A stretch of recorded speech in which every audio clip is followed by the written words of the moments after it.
All right, we are live. Hello, everybody. This is the Atheist Republic Hangout. Today's topic is atheism in your country, and we are going to basically cover how. Oh, I'm going to mute Matt Casper because I'm getting a little bit of echo. So I'm going to Yeah, let mute me him. turn my. But we're just going to discuss how atheism is in United States, Indonesia, Canada, Iran, and we have more people joining, so that's great. Oh, great. So the more people join the Hangout, the more areas around the world we're going to cover about how their experience of atheism is around the world. So I'm gonna start with Casper. Casper, you could introduce yourself. Tell us where you're calling from today, and give us a little bit of understanding of how it is to be an atheist where you are. Yes, I'm here. Sorry, my internet is trying to work today. Why don't you go ahead and start with Ray real quick, okay? Let's see if I can close out some programs and get stuff working better. Alright then, I think I'm gonna start right now with my story. So here I am from Indonesia. You see, in Indonesia, people acknowledge six major religions: That we met at blog. Islam, Christians, and Buddhist, Catholic, and Confucianism. So like here in Indonesia, people are more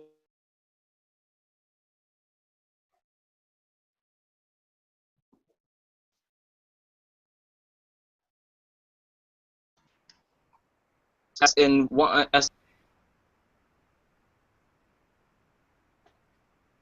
God. As the rule is stated, it here in Indonesia, being agnostic and atheist means that the atheists or agnostic people are not truly acceptable in Indonesia. Sure, people may come in and out, but to be the citizen of Indonesia, you need to have at least one of the six major religions. For as for what actually happens uh, for the atheists in Indonesia, it is quite rough. Living as an atheist in Indonesia is quite rough because every day we are constantly pushed around by those religious people claim that being atheist is wrong. We are so like here even we are facing death. Like even the government will never help atheists in Indonesia. So it's pretty much clear that atheists in Indonesia will have quite a rough life, but it is not too rough, I think, as this today's conversation. Back to you, Armin. Well, Ray, so just to be clear, it's basically official state rule that you can't be an atheist, right? So like basically it's illegal to be an atheist. You have to have. It's basically part of the government law that everybody must have one of the country's six official religions. Is that correct? Um, exactly. Just as I stated, I believe just at least one of the six major religions we need to believe in order to be the citizens of Indonesia. However, it must be taken seriously that actually there are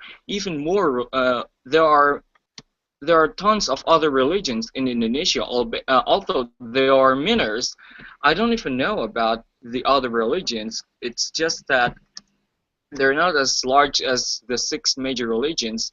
But if a person is about want to if a person wants to state that their religion is something else beyond the six major religions, then they are still not considered as the citizens of Indonesia. Well, and I remember seeing in the news that one person actually got prison, like a few years in prison just for stating that there is no God. So basically, they take these laws pretty seriously there. It's not just like something that's on the book and it's ignored, right? Right. So here in Indonesia, anything against religion are highly dangerous. I mean, whenever we talk some We're getting your connection is you're getting disconnected. But before I like when oh it is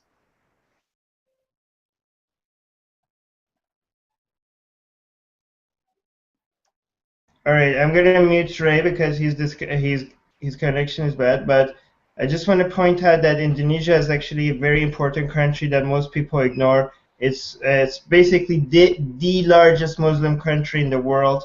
But whenever people talk about Muslim countries, they're usually always talking about countries in the Middle East.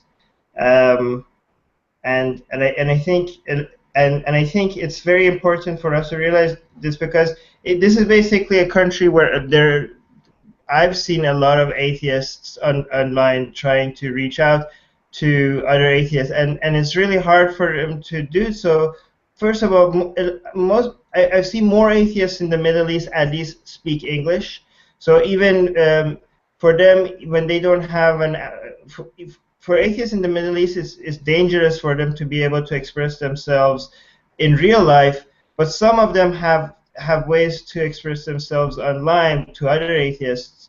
But for Indonesians that don't speak English, which is a lot of Indonesians, they don't have neither of those outlets, right? And I talked to so many atheist Indonesians that don't even know that there's so many other atheist Indonesians out there. This is true for other ex-Muslim atheists in the Middle East as well, but I find it to be very true, and I feel like the atheist community hasn't done enough to reach out to Indonesian atheists. So if you are an Indonesian atheist, please reach out to us and maybe join our team. Maybe you could help us translate more atheist content to Indonesian and help us out to reach out to them more.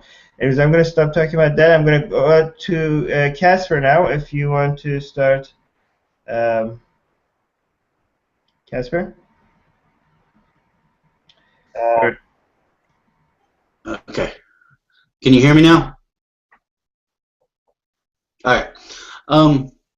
So I'm from the United States, from the Bible Belt. I live in the state, a state called Tennessee. For those of you outside of the U.S., it's nowhere near as bad as Indonesia, the Middle East, or anywhere like that. It honestly isn't. We have a fairly decent level of freedom of expression, freedom of religion, freedom from religion. But the problem with the U.S. is that there's certain states like mine where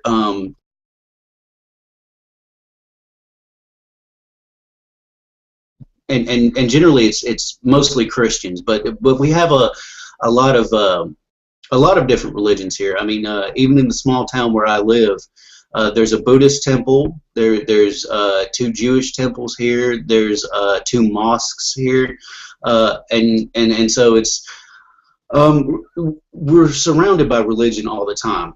But the biggest problem living here, the biggest thing that we have to deal with as atheists in the Bible Belt is mostly fundamentalist Christians, and that's the big monster that we have to face here. Because just as an example, I live 13 miles from where I work, and in that 13-mile stretch, I pass over 11 churches. And of those 11 churches, at least half of them have church signs out front that tell me I'm going to hell every time I pass them. So what we deal with here more than anything is this sort of passive aggressive, you know, backhanded, oh hey, I'll pray for you, and but you're going to hell, you know. So it's nowhere near as repressive and harmful as say Indonesia or the Middle East, but it's it makes life very difficult because you know, the one question people want to ask you every day is, where do you go to church? You know, and stuff like that. And when you tell somebody, oh, I'm an atheist, it's like, oh, you're a devil worshiper and you're going to hell. It's like, dude, if I don't believe in your God, I certainly don't believe in your devil. But you know, you can't make them understand that. So yeah, it's a very different experience than when you grow up, than when you live in a very fundamentalist government-run area such as Indonesia, the Middle East, and Egypt, and places like that, because they're actually being repressed by their government, whereas we just have to deal with general assholes on a daily basis. So, bit different experience, but definitely not the worst place in the world to live. It's really pretty here, so we've got that good scenery. But I'll let somebody else speak.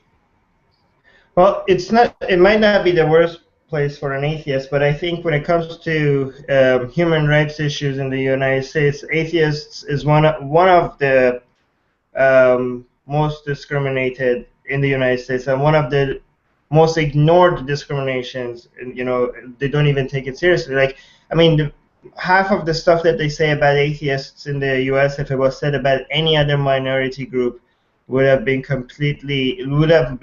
unacceptable. Would have got a lot of media attention. And I'm not saying that it shouldn't get media attention. Any other minority, if you say the things that that they say about atheists, about Muslims, about Jews, about any minority group, it should get media attention. But it's very surprising that when the same things are said about atheists, it's kind of like just like both atheists and non-atheists, they're just like, well, that's how it is in the U.S. That's and I think a lot of people are asking after the gay rights movements and other rights, what's civil rights movements in the United States, and I'm hoping it's going to be atheists and non-believers, because I feel like the discrimination against them, and I think the complaints that atheists have about the discrimination against them in the U.S. a lot of time is just seen as nagging and as them complaining about something that is not really a big deal. But if you look at the studies, it is a big deal in the United States. The only other group of people that are discriminated against, like more or similar to atheists, are Muslims. Basically, atheists are at the bottom of the minority groups when it comes to how they're treated. Anyways, I'm going to go to Dorian from France, and you could tell us. Yep.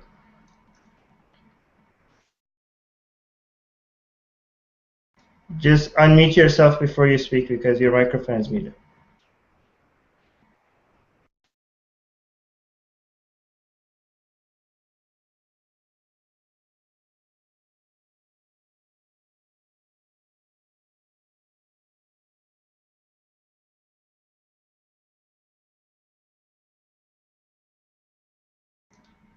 Can anybody hear it, Dorian?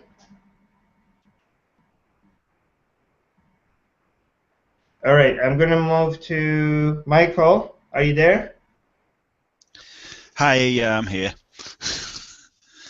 Right, I'm in England, in the United Kingdom, so it's quite a contrast here compared to, say, what Casper and who else spoke? Ray, sorry, Ray. I'm hopeless with names. What the two guys just said, basically. You're not in any danger whatsoever of being killed for being an atheist, beaten up for being an atheist, prosecuted for being an atheist, even to a certain extent discriminated against for being an atheist in the United Kingdom. I mean, there will be some people that have family issues if they've got a particularly religious family that would be familiar to anybody, but it's not like a whole community thing. I'd say Britain's probably one of the countries in the world short of maybe say Denmark or something like that, that's fought to overcome church stranglehold on politics and so on over the last 300-400 years, and we've not done a bad job of it. Technically speaking, the Queen is still the head of the church in the UK, but that has about as much effect on people's everyday life as anything else, really. It's not a big deal. It's constitutionally relevant legally, but it doesn't affect us. So for me personally, as an atheist, I'd say the only thing that really impacts is that there's kind of a taboo in Britain of talking about religion. Religion and politics are sort of off the dinner table as far as conversation goes. And if you start a conversation along the lines of let's talk about politics or let's talk about religion, people tend to roll their eyes and look to talk about something else very quickly so that they avoid conflict. So it tends to sweep issues under the carpet quite a bit.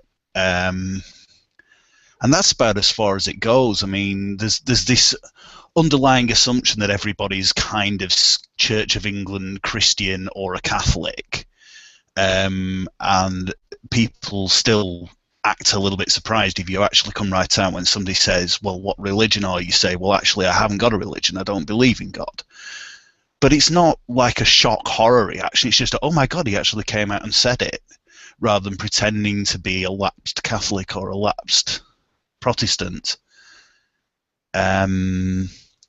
So it's quite laid back, and I'd say that's been my experience travelling around Europe as well, really. I mean, even in countries that are, on the face of it, very Catholic, like, say, Spain, you don't experience a sense of overbearing churchiness, if you see what I mean. It just happens to be that there are buildings that are churches and people are kind of religious, but don't ram it in your face and don't give you a hard time about your personal beliefs. So that's probably quite a contrast to Casper and Ray's experience. It's very laid back and very easy, really. Right. Well, one question I have is one thing I notice is that in countries where atheism is quite normal, the atheist activism is looked down upon, and I think that might have something to do with the fact that the cost of religion is not noticed by the people in these places, and that when atheism is norm and people are more forgiving of, they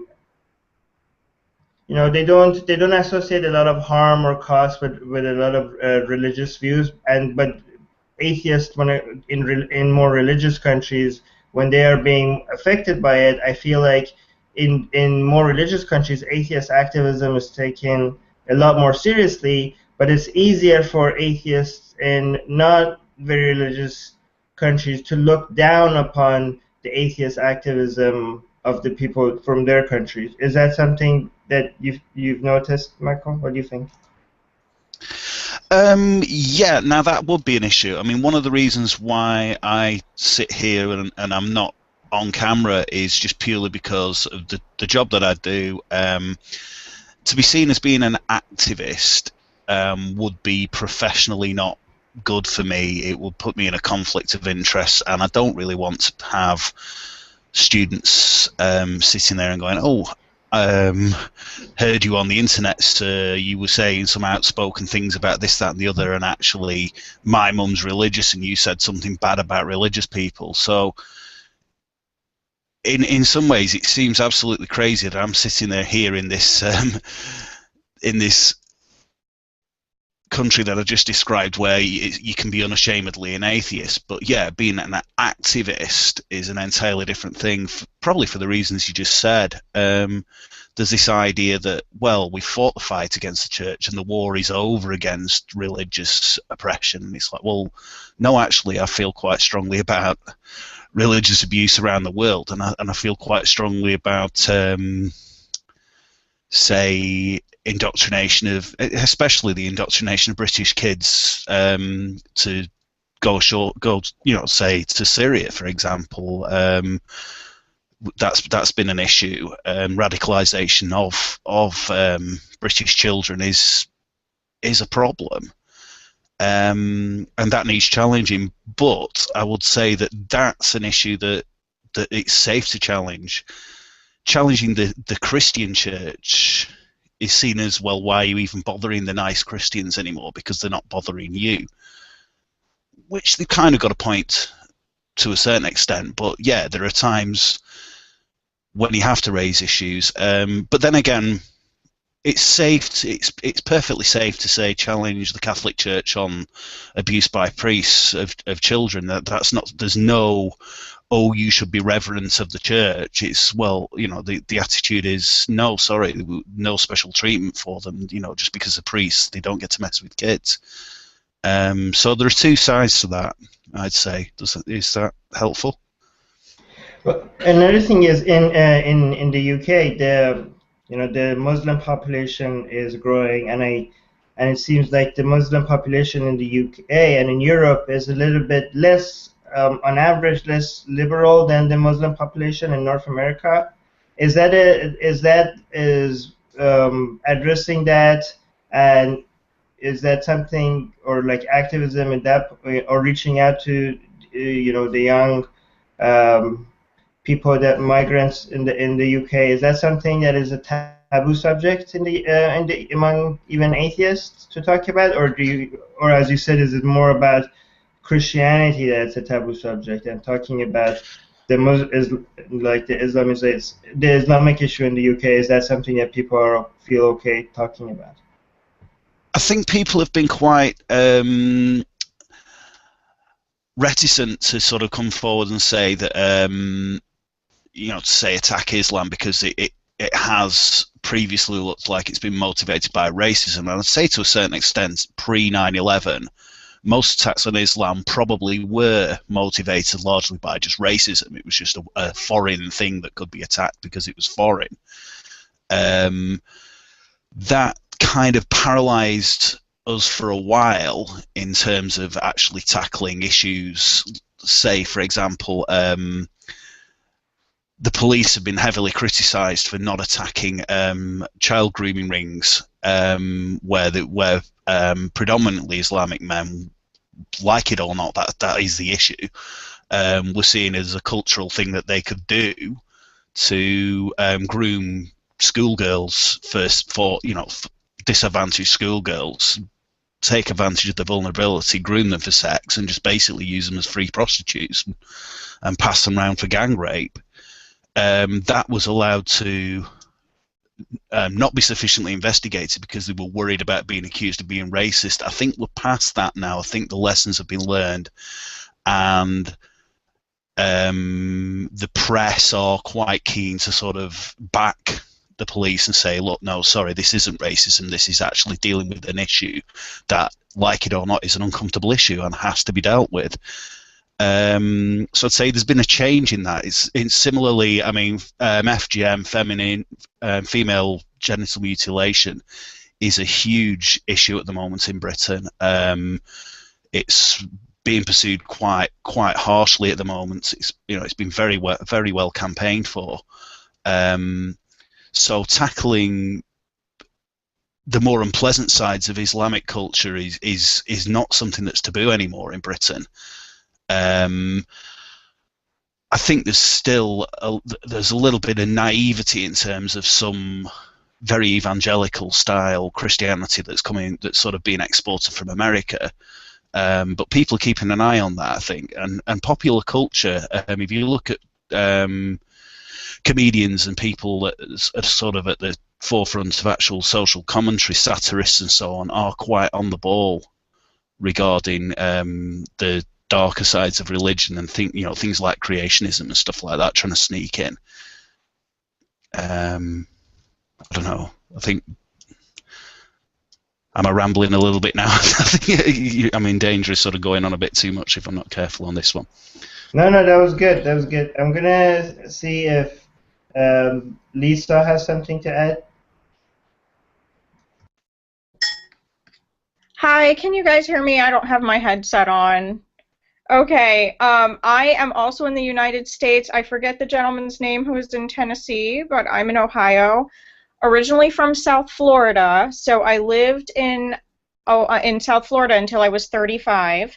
Then had to move to Indiana for my husband's job, and everybody was like, "Oh, the weather, you'll hate winter." I'm like, "No, I hate the culture." The culture was what was worse because I went from South Florida, which is very much, you know, a lot of different cultures, a lot of different religions, different ways of thinking, to Jesus and deer hunting. And now I'm in Ohio, Columbus, Ohio, even though it's more liberal, still Jesus and deer hunting.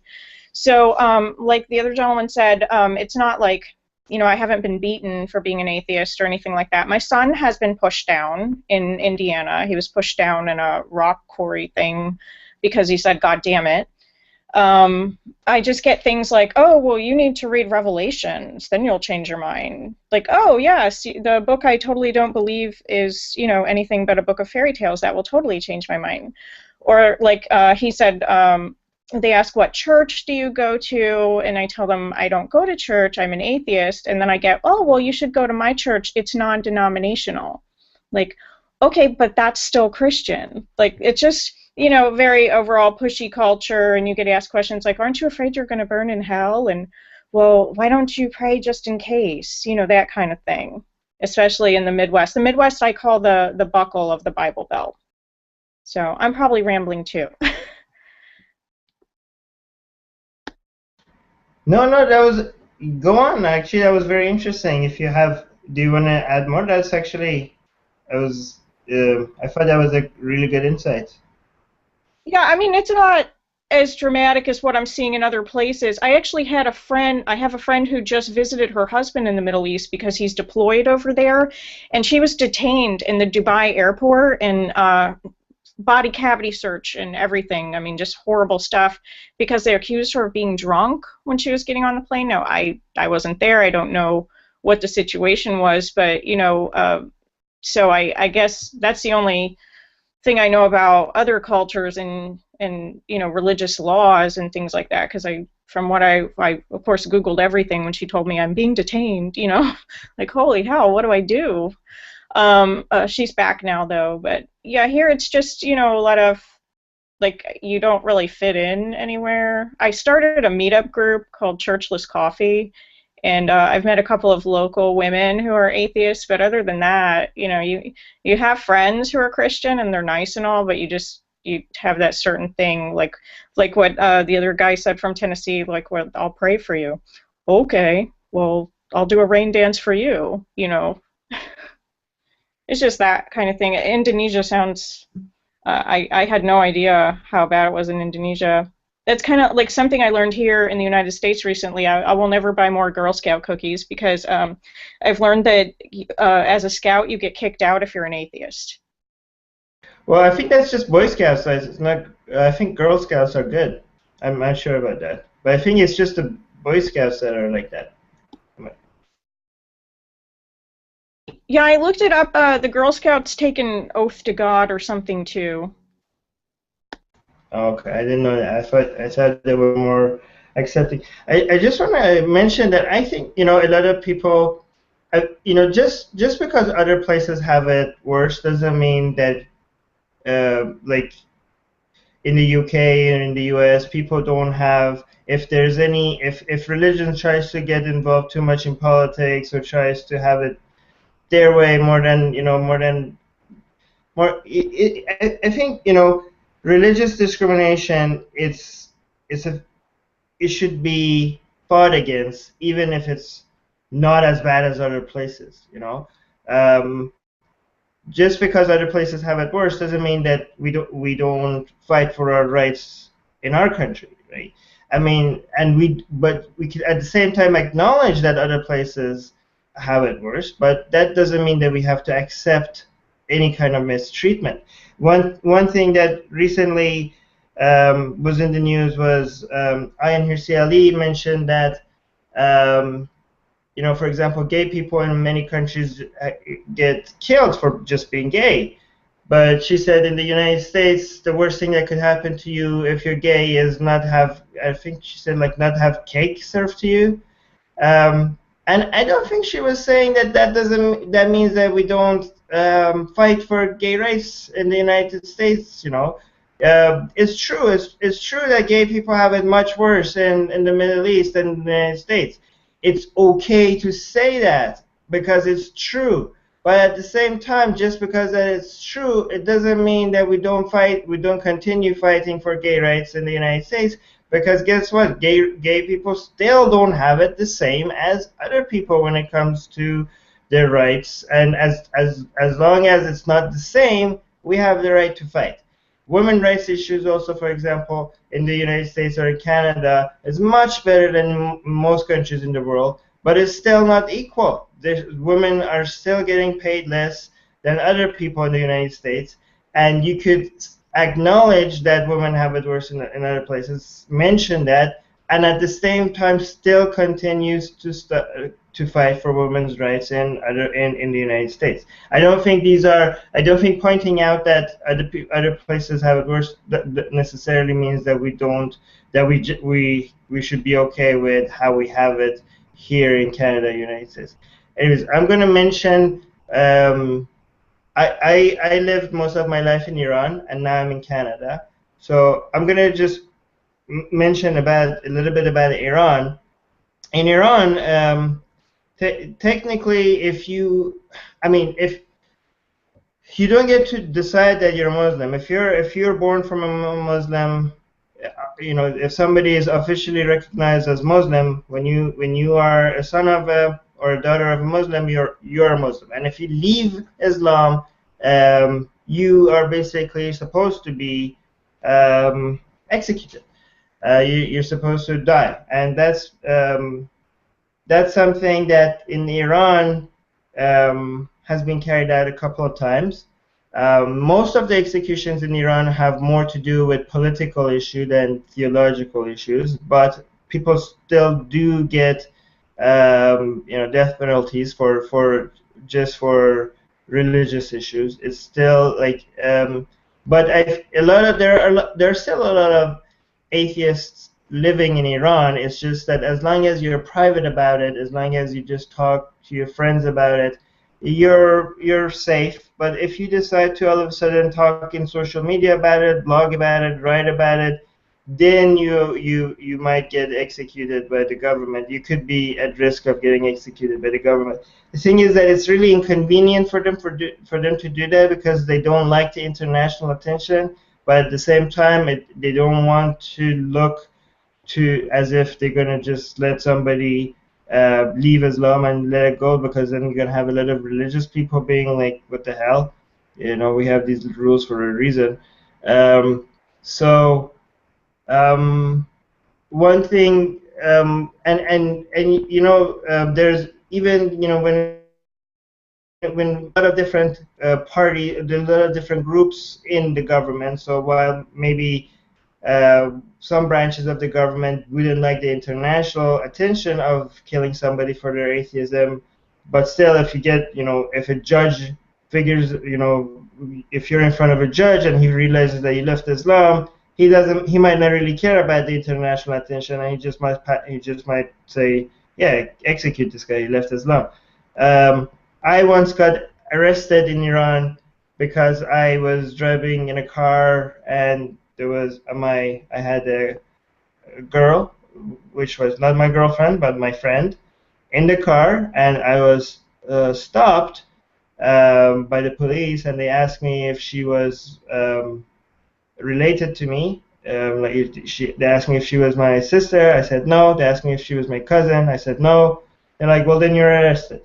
And the guy that arrested me, when I went to the police station, the guy there was preaching to me as like, I can't just do this. I can't hang out with girls like this. I need to be a better Muslim. And he was going on about it, and I decided to tell him, like, you know what, I'm not even a Muslim, so these rules don't apply to me. So he was really shocked to hear that, and he was like silent for a little bit. And then after just a few minutes, he thought about it, and he said, don't say that to anybody ever again, because you have no idea what I could do to you right now. He said, with one stroke of my pencil right now, I could destroy you.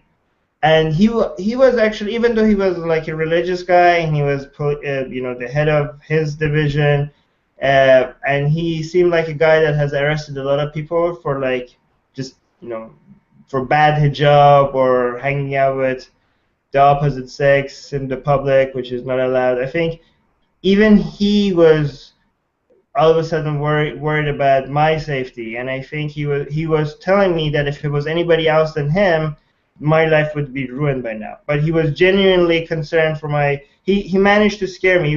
He managed to make me not ever be that open about my atheism. I was young at that time. I was stupid, but his fear and his concern for my safety made me realize how dangerous it could be if I was just too open about my atheism. And my parents were actually very worried about my atheism as well, because they thought that I could eventually get in trouble. So they were happy, very happy when I eventually, 10 years ago, I came to Canada, and they were very happy about that. But yeah, usually if you just talk to your friends and family about it, you're pretty safe. But if in Iran, if you end up trying to become an activist or anything like that, then you need to be very, very careful, because you could get in serious trouble. In Canada, though, this is, I think, the most atheist-friendly country in the world. Not just because there's a lot of atheists there, but because it's basically friendly to all kinds of views. Like it's the most atheist-friendly, Muslim-friendly, Christian-friendly. I think nobody, when it comes to how people are treated for their views, I think Canada has done a very good job, and I think this is even recently, just I don't know, very recently, Canada's Supreme Court ruled that prayers in city councils are not okay anymore. So that was something they got right.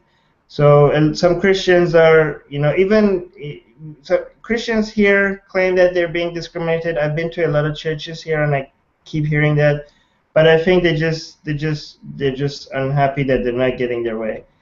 I'm gonna ask Ray now if he can tell me if he knows a lot of other atheists in Indonesia, because that's something I think is very interesting. Because I know there are a lot of atheists in Indonesia, but I think I just want to know if it's easy for them to find each other and organize or create groups, at least in secret, maybe, or is it mostly that they don't even know about each other? Ray?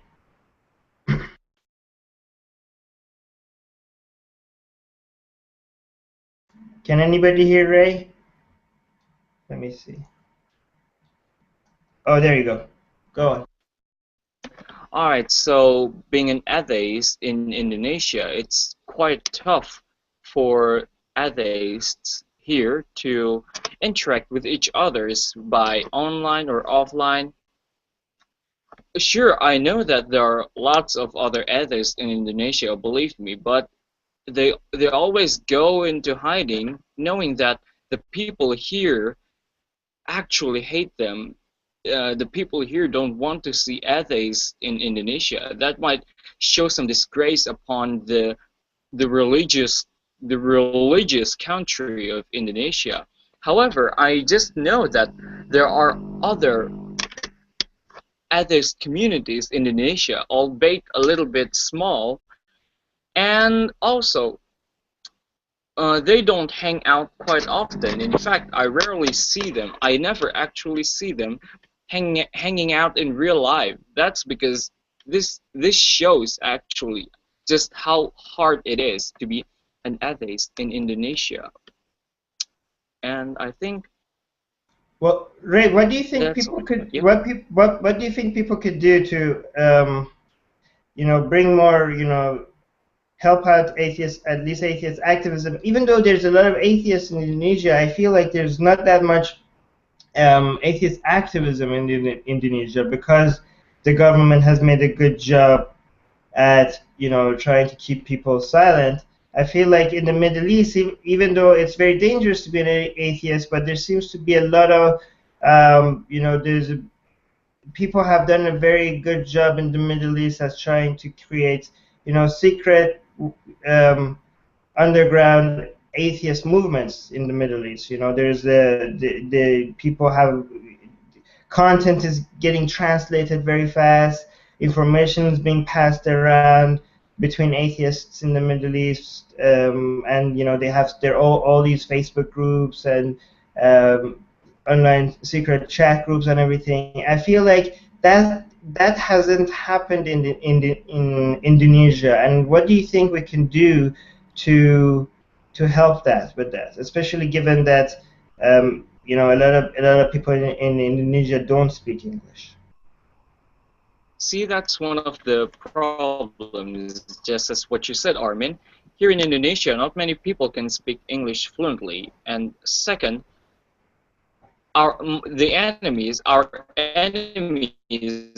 here in Indonesia are not just Muslim people. The religion, it's like not only does the government fighting against us, it's quite hard because they always shut us down. Not only the government, but also the people. So whenever we want to be more secular, be more liberal, they just shut us down. So that's all I can say about how hard it is in Asia. Back to you, Armin. All right, I like how you say "back to you, Armin," as if like a news channel. But I'm gonna go to Casper. I wanted to add something. Casper?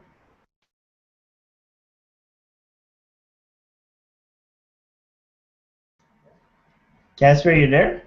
Oh wait, let me fix something.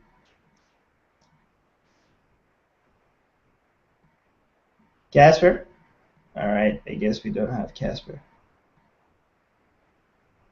Casper wanted to add something, but I think he's gone. It's really sad that we missed out on Dorian, because I really wanted to see what France was like. I know Michael was saying how Europe, he's been to other places in Europe, and it seems like Christianity is not in your face. One place I've been to that I think it might not, it's not like in Italy. I think it's a bit, Christianity is a little bit in your face. I got that. I mean, I've been there 2 times, and I feel like that was the case, but not just because of that. Because as a tourist, you don't really see what It's hard to get that experience. But a lot of my Italian friends say that their family and friends, they're quite Christian, and they feel like their Christianity is something that influences their life a lot. I don't know exactly how that is, and how much it influenced the government, but I do think Christianity does influence people's lives in Italy a little bit more than other Western European countries. But I'm not sure. I would love to hear someone's opinion about it. But Casper, are you here? Yeah. All right, go ahead. Hello, can you hear me now? Okay.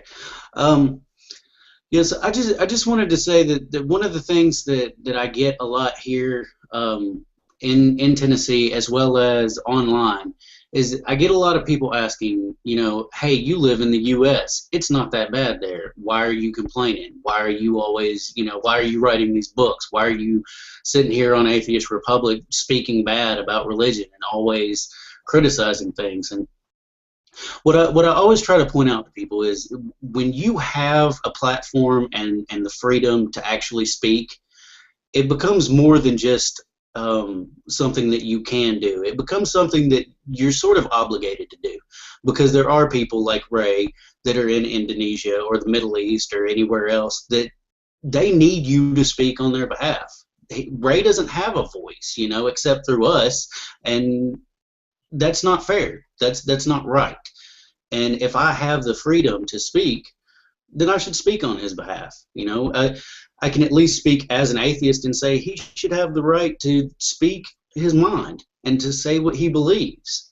And that's the a lot of people get angry about that because, you know, they're like, oh, you live in the U.S., you got it great, so you should just shut up and leave it alone. And it's like, no, I have it great, so I have the freedom to speak, so that's exactly what I'm going to do.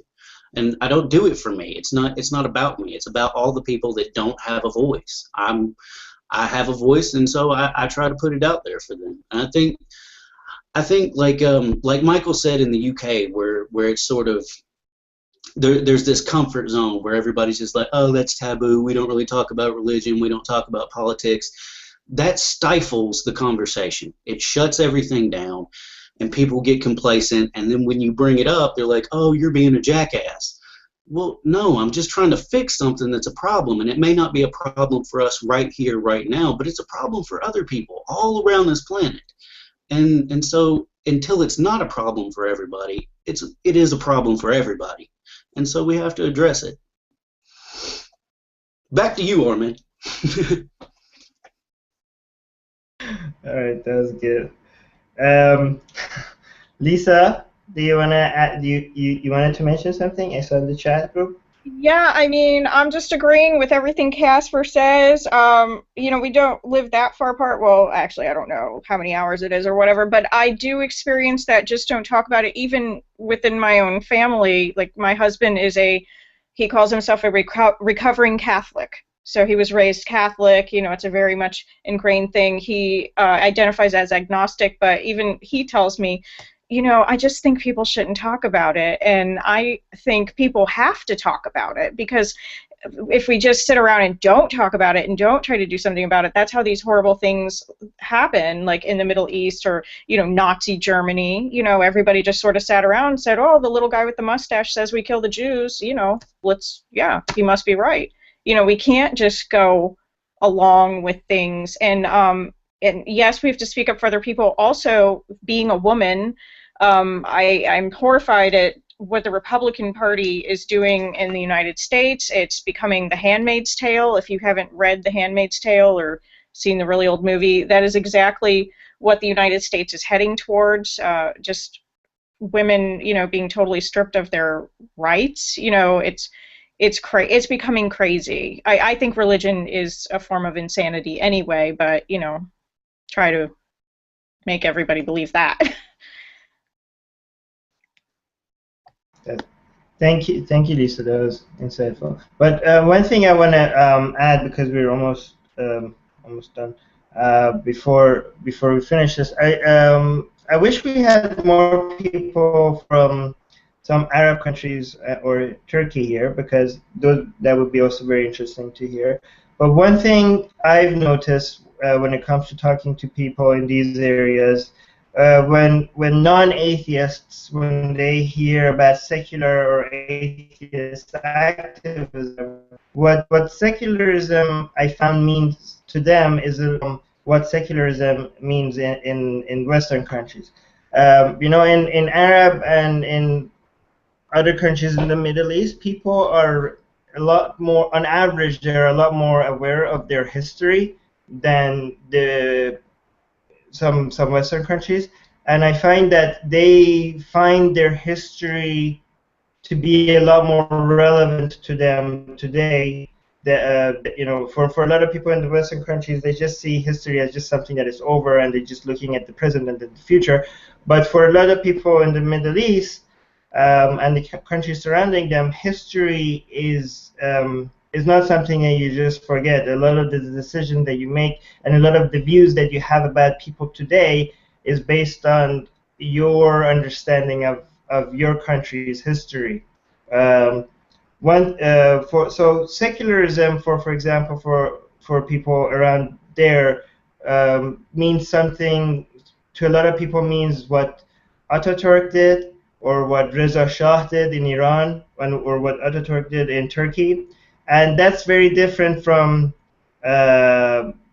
what we understand to be secularism, because what they did was they basically banned religious practice in Turkey and in Iran. They were actively fighting expressions of religious views or hijab or anything that has to do with Islam or Islamic. So they were basically, they looked at the West and they saw like it was advanced, and they were like, well, how can we make our countries advanced? They were like, well, it seems like is they don't have Islam, we have Islam, so all the problems must be from this backward religion that is Islam. So let's just, you know, force people out of Islam. Anybody that knows how religion works, it doesn't work like that. If you try to legally force religion out of a country, it grows faster, right? Because they have that victim, religion, when it's victimized, it actually helps it grow. So and the thing is that makes a lot of people in the Middle East now resistant to accepting anything that is secular, because they feel like if there's any sort of secularism coming to the Middle East, it's basically an enforcement of Western secular views on people that are basically religious.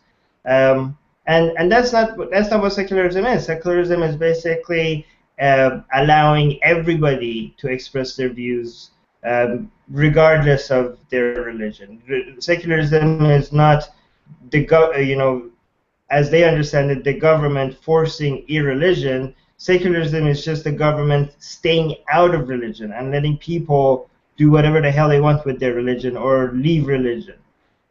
So that I feel like as we try to talk to atheists in these countries, one thing that we need to communicate with atheist activists is to show the difference between this idea of secularism compared to what other Muslims around there they understand about secularism. And another thing is that a lot of people, atheism activism recently has been growing in the West, and that's why a lot of Muslims, moderate Muslims and conservative Muslims, they see that as another way for West trying to enforce their ideology, bring their influence and ideology into the Middle East. Basically, other ways it didn't work. Now they're trying this to fight Islam. But the thing is that the people that think that this new atheism means a Western invasion, a new Western invasion, they don't. They really don't know that atheism in the Middle East has history. Many of their greatest philosophers and thinkers were atheists. So this is not something new in the Middle East, and they also don't know that there's a lot of atheist activists around them, and there's a lot of atheism is very common in Egypt, very common in Iran, very common in Turkey. And it's interesting how a lot of Turkish people and a lot of Egyptians and a lot of Iranians, they don't know that. They don't know that there's actually a lot of atheists around them. And I feel like if you want to reach out to other people that are not atheists, the best way to do so is to show, or at least make it known that atheism where they are is very common. It's not just something that is coming from the West to their country. Sometimes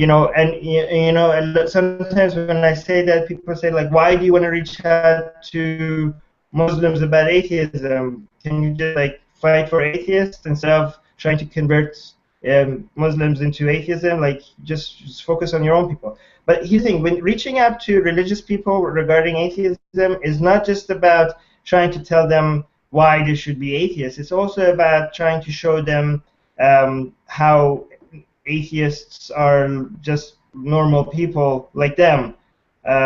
Reaching out to religious people in the Middle East and Indonesia and other countries is basically kind of like the same strategy as what how effective the gay rights movement has been in the United States. The way it worked is that the more they were open about it, the more people realized that maybe their coworker is gay, maybe their brother, their sister, their father, somebody they knew or they admired, or at least even if they didn't admire, they considered as normal before. All of a sudden, when they realized they're gay, this managed to change people's views about um, the homosexual community very fast in the past few years in the United States. And I feel like atheist activism is not just about trying to show people why atheism makes sense. It's also I consider the win if a religious person just goes from thinking atheist people or apostates are evil to changing to at least considering that maybe they're not all evil. That's also a win, and I think that's the main fight that we need to fight for in the Middle East, because trying to fight for deconverting people from Islam to atheism is something, first of all, that would be very hard to do coming from us, because I think the atheist activists over there already are trying to do that, and they already have a better understanding of how that works in their area than we could. So maybe just empowering atheist activists in these places and giving them a voice, just like Casper said, is a much more effective way of doing it. And that's why, as in Atheist Republic, we try to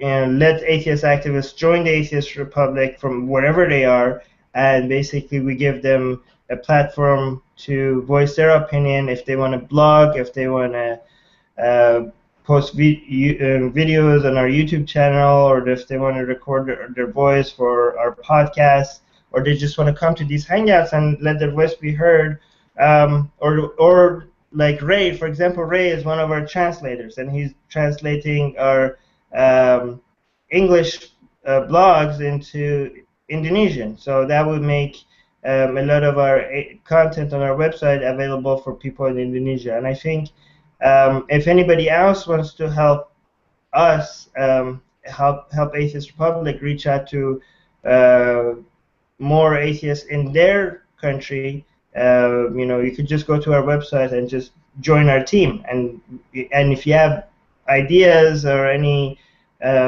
strategies for us to how to make atheists from the West reach out to atheists in the East, and maybe help out and give people a platform, people that don't have an audience, we could lend them our audience, and that way we all could help out each other. And also in Atheist Republic, we usually we have a very flat structure, so anybody that joins could become a leader on their first day and start their own project and get everybody's help for their own project. So if you have any ideas or any strategies for us to become more, for us to be able to reach out to more people, just you can just join our team, and we'll figure it out together.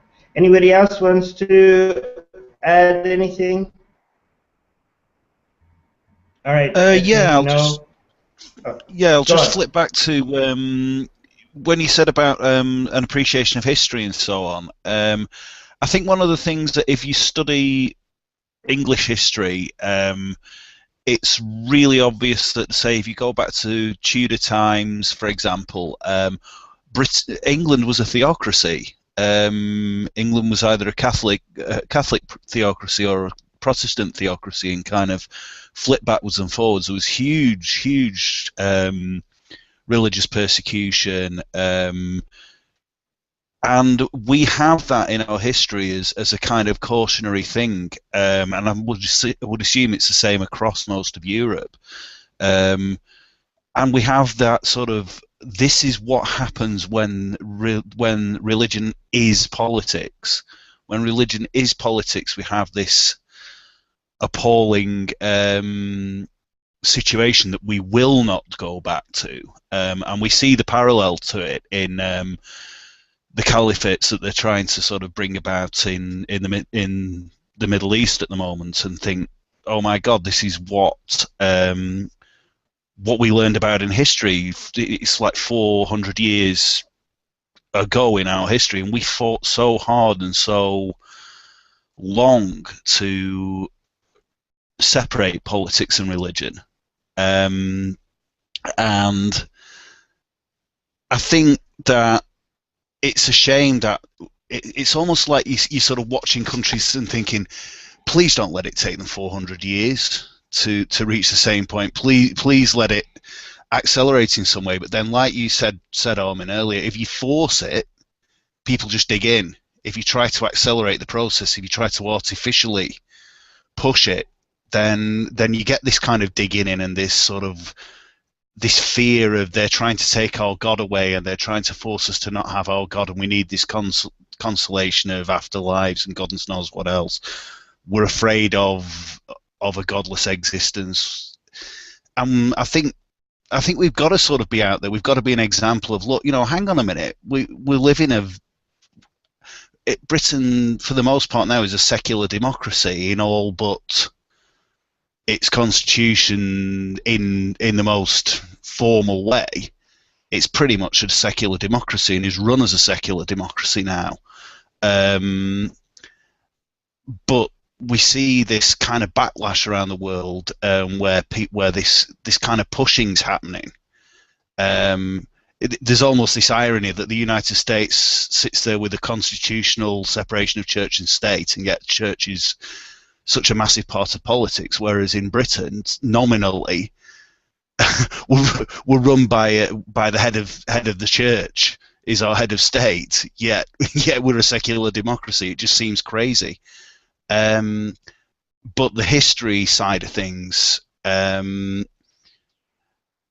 don't know whether it's just because there's this sort of cheap shot almost at countries like the United States that there's quite a young nation, and haven't got that bedrock of having,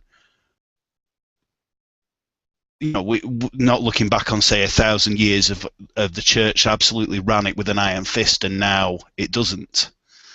And that was a very natural progression, if you see what I mean. I don't know whether that's the challenge for us as atheists, is do we, out of a sense of urgency, push too hard or not push too hard? How do we, or do we just have the patience to think this will not happen in our lifetime, and we've just got to be the people that our children look up to and think, actually, I don't need to be afraid of being an atheist because my dad was okay and my neighbours that were atheists were okay. Do you see what I mean? Yeah, I totally get it. But one thing I want to point out, that sometimes the natural progression, as we call it, is actually not that natural, because if you look at the Islamic world, at least, the progression has been the other way around, because most people, the Islamic world used to be a lot more accepting of minority views, of views of other religions than it is today during the Caliphate's time.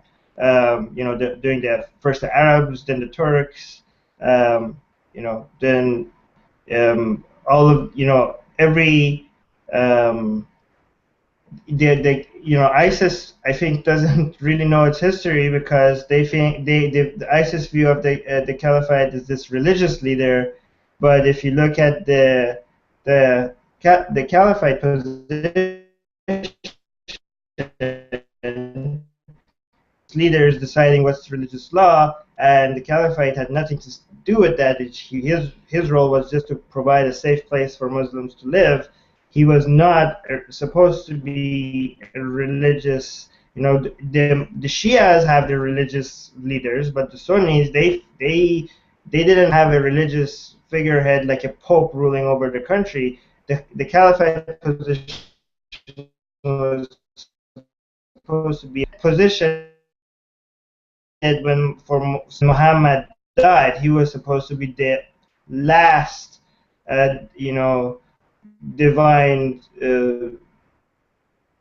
ruler. So it's very interesting where ISIS, they think like their caliphate is supposed to be the source of religious. what's Islamic or what it's not. And if you also look at the Islamic world, how it was compared to other countries, it was one of the most accepting places for, you know, Jews or Christians, or I mean, it was bad compared to what we consider as standard today, but relative to other places, it was much better. And relative to how Muslim countries are today, it was also better.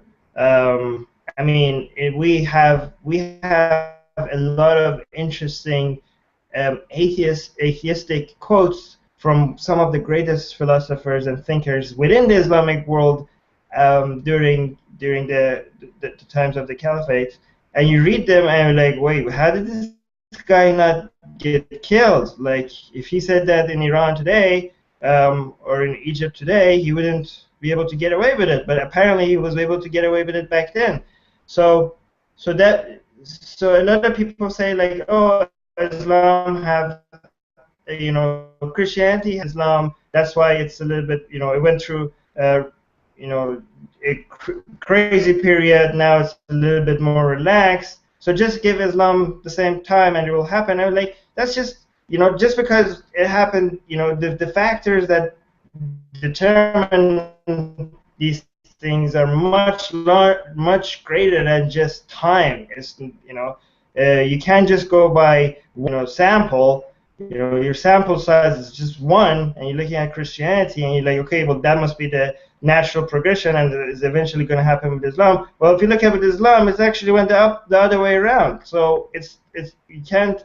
It's not a matter of just waiting for things. You know, the way society changes is very complicated, and it's most of the times is unpredictable. And I think fighting for social changes is a huge part of it. It's not. We have no idea what's going to happen 20 years from now, 50 years from now. So I think for people that suggesting that, you know what, just wait for it and it will fix itself, I don't buy that. Anyway, I'm reading the chat here to see if anybody else has anything to add. Let me just. Michael, did you want to add? Casper, Michael, do you want to add anything to that? I think Casper. I was just going to say that, you know, like you said, we can't look at Christianity and think that that's the model of how things are going to go, that Islam will follow in the same suit and eventually calm down. Even if we could, I don't think we can afford the 500, 600 years it'll take for that progress to actually happen. We don't have that kind of time. So you can't afford to wait on Islam to mature in the same way that Christianity has. It's just you already have the example with Christianity, so the lesson is there to be learned. So we don't need that length of time for somebody to finally catch up to everybody else. I mean, it's there. Look at the example and take note from it. You know, we don't have 500 years for that crap. Yeah, that's true. I don't, and also it's not even if you compare it, it can't even if it was a natural progression. You know, just because it took 500 years at that time, it doesn't mean it has to take 500 years here, because you can see how things just these days, like during in history, hundreds or even thousands of years to change. Now you can see when people, because of social media, because of activist groups, it's possible to make really fast, unpredictable changes. So I think, Casper, you're very right that we don't have to wait 500 years. I mean, you know, stuff that is happening in the United States, like just look at the United States. You know, the perception of people of homosexuality changed so radically just within a few years. Like if you look at the poll numbers, it's incredibly different just from 5 years ago. Just 5 years, this amount of change of views and attitudes, you know, towards different views in this short amount of time was impossible back you know, in history. It's almost unheard of. And if you look in the Middle East also, like the way that people's perceptions are changing about different things, about women's rights, about their government, about how everything is there. Sometimes it's changing for the better, sometimes for the worse, but it's changing really really fast. And it's, you know, atheists, a lot of atheists say like, oh, we have access to social media, so now religion is going to die because everything is more transparent. But guess what? The Islamic schools and Muslim activists and the Christian activists, they also have access to social media, and they also know how effective this tool is, and they also are taking full advantage of it. Yes, it's the age of information. We have a lot more information available online, but we also have a lot of misinformation. It's also the age of misinformation. It's harder to find credible information among all this noise. You know, the amount of content that is being produced is not just, you know, correct. It's just not, you know, verified content. It's also a lot of BS that is now available everywhere. And for many people, it's very difficult for them to tell the difference and to understand how you try to figure out if what information is credible and what is not. And for us as atheist activists, I think that means that we do have a role to play, and we do need to be out there, on social media or on the internet or even offline, to reach out to people, because the people that are understanding how effective, how easy it is to reach out to more people around the world, it's not just atheists. Everybody else recognizes this, and to be fair, I think Muslim activists, they're doing a much better job at trying to reach out to people than other groups are. So that's my view. Anybody else wants to add anything? We already went. Oh, go on. Yeah, go on. I'll very quickly add what I was just musing on in the chat, which is, I think a factor that we're missing out on is that with working in education myself, I mean, okay, I can only speak for Britain. It's noticeable how much more outspoken kids are today in classes. They've been taught how to think, not what to think, for the first time.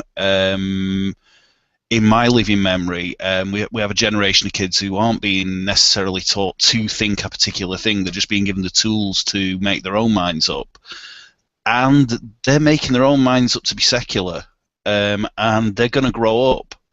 And they're all going to grow up quite quickly. You know, I mean, you're looking at, like, in the next 5-6 years, you're going to have these kids that I'm talking about, all young adults, who are going to start wanting to get into politics, going to start wanting to break into the workplace. And I'm inclined to be optimistic that that's going to have a big effect on our society, as, to put it bluntly, old farts like, say, some of the more vocal religious figures basically die of old age, to put it bluntly. I know there are these Joel Osteen type figures who are waiting to jump into their shoes, but I'm quite optimistic that there are a lot of young people listening to people like us right now, and it's very easy for us as adults in the world that we move in to feel like a hell of a minority. I'm interested to see what's going to happen when these guys grow up, and just how many of them there are, and whether or not they're more comfortable than we are at talking to each other face to face about these sorts of issues. It'd be an interesting one to see. That's it, basically. Back to you in the studio. I understand the optimism, but I feel the thing is that religious populations are growing faster than non-religious people. So even though more people than before are deciding to leave their religion, but also more people are being born into religious communities than in non-religious communities. And basically, the deciding factor of whether the world is going to turn much more religious or less religious is how much access these children in religious communities are going to have to content. But the thing is that it's not just about access, it's about also how effective we are at reaching out to them, not just logically, but also, you know, emotionally, because we need to be able to um, show them that we are, like, you know, just like human. We are not their enemies. We could have very passionate disagreements with each other without being enemies of each other. And I think that's what it comes down to. The thing is that a lot of people are, yes, a lot of young people are interested in discussions and debates and engaging with other people, but and being passionate about their views. But the thing is that what that leads to is not necessarily leaving religion. Sometimes that leads to being even more passionate about the religion of your parents, right? So I do think we need to be able to not just make a not just make try to logically reach out to these people, but also try to emotionally be inviting to a lot of people in the religious community for them to even consider other options. I'm reading some of the comments here. Hey, go on. Somebody asked. Yeah, you know, it's it's kind of a weird thing, Armin. When I think back on my past about how I grew up in a religious community, you know, my family's all religious, and you have your church family and all of that. And then when I left all that as an atheist, I lost all that. And within being an atheist, until finding AR, I didn't find a community of atheists that could replace that church family and could replace that community. And I've got that here with AR, and it's a wonderful thing, which is why I push so hard to make this more available and make our community better for everyone that wants to join, because you know, I think that's one of the things we miss a lot as atheists is showing people that we have something to offer. That when you give up on your religion and you say, okay, well, I'm an atheist, that doesn't mean you're now just all on your own and you're doomed to whatever.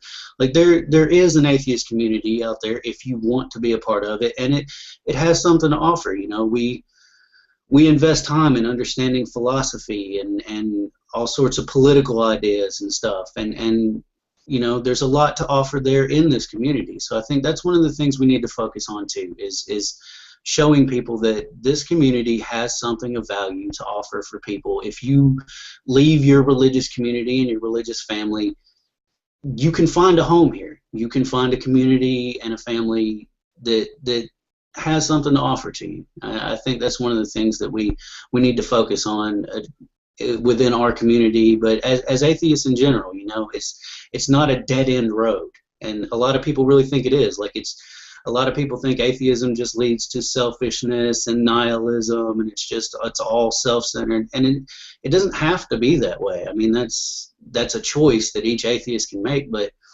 you know, like what we're doing here, we're trying to build a community. We want to say that no, it doesn't lead to a dead-end road. It leads here. If you want to come here, it can lead wherever you want, but it's not just this one thing.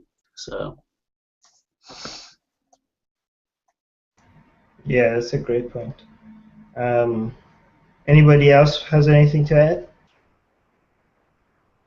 All right. If I end when I end the Hangout, I'm still gonna stay online for anybody that wants to discuss anything else. But I'm gonna end the broadcast right now. Thank you for anybody that is watching, and for anybody that is watching this later on YouTube. And we'll see you on the next Hangouts. Bye.